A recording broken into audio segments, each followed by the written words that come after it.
Breaking news. A 7.8 magnitude earthquake has struck in southern Turkey. The earthquake occurred near the city of Gaziantep. The quake caused severe damage to infrastructure in Turkey and Syria. A 6.7 magnitude aftershock was reported in southern Turkey.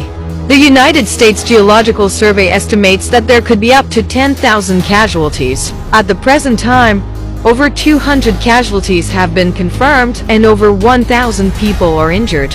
Turkey's Interior Ministry has put the country on high alert. Many buildings have collapsed in Turkey and Syria and many people are trapped under rubble.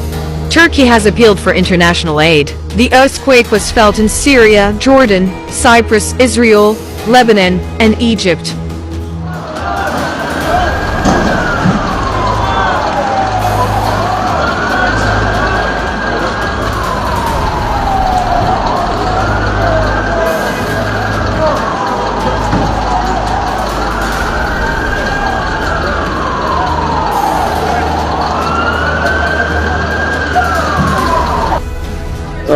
هذا المشروع ده كله صار على البيع.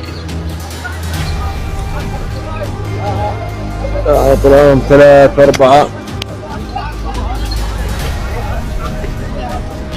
والباقي كله لسه تحت.